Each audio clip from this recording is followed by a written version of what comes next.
juga. Udah berapa hari dia sakit? 3 hari. Nanti kalau bisa pulang sekolah kita jenguk ya. Kasihan. Semoga yang sakit segera pulih. Amin. Oke. Ibu mau tanya tadi sebelum pelajaran ibu pelajaran siapa? Pelajaran oke. Sekarang masih semangat ya, belajar ya. Semangat. Nanti yang breaking dulu. Tahu ya, konsentrasi. Nanti kalian jawab konsentrasi di mulai. Oke. 1, 2, 3. Konsentrasi. Konsentrasi. Konsentrasi. Terima kasih ya. Ibu mau tanya, minggu kemarin kita belajar apa? Materi kaki tentang kaki ya, hak atas kekayaan nilai 2. Nah, untuk hari ini kita akan mempelajari mengenai peluang usaha. Ada yang tahu peluang usaha itu apa?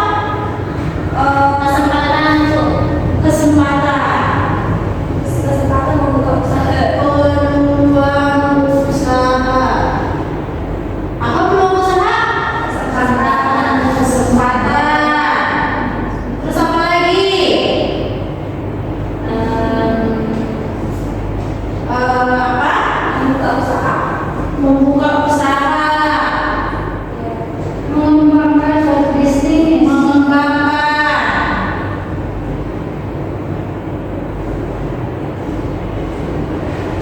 Ada lagi?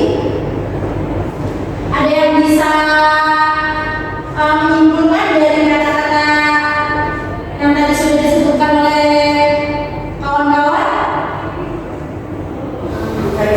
Ya, Ashila. Pendapat saya itu kesempatan seorang wirausaha untuk mengembangkan usaha atau bisnisnya. Terima kasih Ashila sudah menjawab. Tolong diberi tepuk tangan. Jadi, peluang usaha itu adalah kesempatan seseorang untuk memulai usaha atau bisnis dengan tujuan mendapatkan keuntungan. Misalnya nih, di sekitar kamu masyarakatnya kayaknya nih ada yang jualan kopi ini di sekitar kamu, ini contohnya ya. Kayaknya kalau misalkan saya jual kopi bakal laku deh. Itu kan namanya sebuah peluang. Itu adalah salah satu contoh kecil dari peluang usaha. Jadi dapat disimpulkan bahwa peluang usaha adalah kesempatan atau situasi yang memungkinkan seseorang untuk memulai atau mengembangkan bisnis dengan potensi keberhasilan yang tinggi. Adapun di sini ada ciri-ciri peluang usaha. Boleh disebutkan Alfi ciri-cirinya? Ciri-ciri peluang usaha ada 4. Yang pertama harus dapat mengantisipasi kebutuhan pasar. Yang kedua sesuai dengan minat dan ada rasa senang saat menjalankan. Yang ketiga bersifat ide kreatif. Yang terakhir ada keyakinan untuk mewujudkan. Terima kasih Alfi. Jadi ciri-ciri peluang usaha itu ada 4. Yang pertama harus dapat mengantisipasi kebutuhan pasar. Yang tadi sudah Ibu bilang ya, di daerah kita nih apa yang dibutuhkan? Entah itu makanan, bahan baku yang belum ada di tempat mereka atau di daerah Aku di rumahku gak ada tukang bakso. Nah, nggak ada tukang bakso. Nah, berarti kalian ya misalnya kalian bisa ya membuka peluang usaha yaitu membuka makanan. Tadi apa contohnya bakso.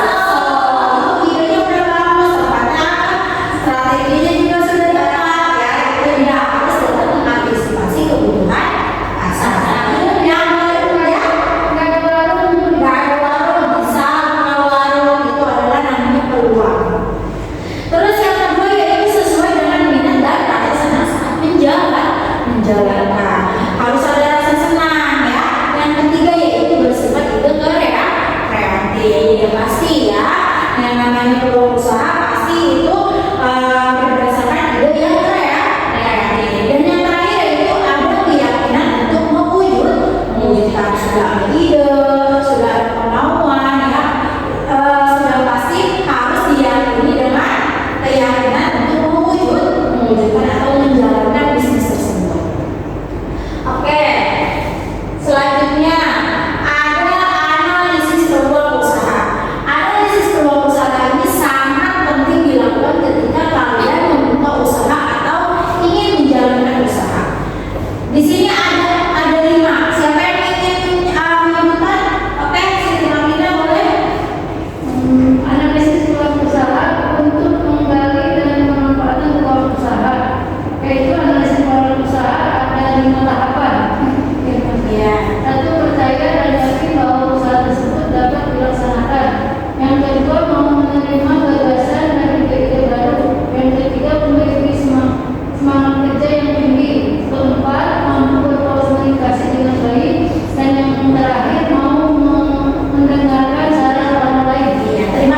dilaksanakan. Misalnya udah ada ide tapi bayangin, nah, apakah bisa berjalan usaha tersebut? Ya tadi nggak bisa. Terus yang kedua yaitu mau menerima gagasan atau ide-ide atau ide-ide baru. Misalnya nih kita pengen buka usaha bakso, ya kan tadi yang sudah dibilang Alfi di tempatnya katanya nggak ada tukang bakso. Ya otomatis peluang usaha kita ya bisa dong memajukan bisnis kita untuk membuka toko bakso. Nah, misalnya gagasan dari orang-orang atau ide-ide baru itu harus kita terima. Yang ketiga yaitu mau atau memiliki semangat kerja yang tinggi. Artinya apa? Ketika kita sudah mempunyai ide-ide yang cemerlang untuk membuka usaha, harus diiringi dengan semangat kerja yang tinggi. Agar apa? Agar peluang usaha yang kita jalankan nanti itu berjalan dengan lancar. Lalu yang keempat yaitu mampu berkomunikasi dengan baik. Dalam artian mau mencari referensi atau belajar dengan banyak orang, ya tidak takut untuk bertanya gitu, dia mampu berkomunikasi dengan baik. Yang kelima yaitu mau mendengarkan saran orang lain. Dalam artian kalau misalnya kita sudah membuka usaha nih, terus ada kurang-kurangnya, misalnya kayaknya kurang deh rasa baksonya misalnya. Nah itu kan kita harus menerima saran dari orang lain. Oke, selanjutnya di sini ada tujuan analisis peluang usaha, yaitu untuk menemukan peluang usaha, terus untuk menemukan potensi usaha, atau untuk mengetahui berapa laku usaha kita, dan yang terakhir untuk mengetahui besar potensi usaha yang tersedia. Oke, Ibu ada tugas kelompok. Ibu mau bagi kelompok menjadi dua ya? Yang Ibu dua kelompok. Ya. Tolong didiskusikan kalau misalnya, jadi kalian di situ harus mendeskripsikan atau menganalisis kalian mau usaha apa. Nah nanti hasilnya dipresentasikan ke depan. Boleh ditanya kalau selesai.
potensi keuntungannya ada modal awal, jadi awalnya itu 250.000, terus ada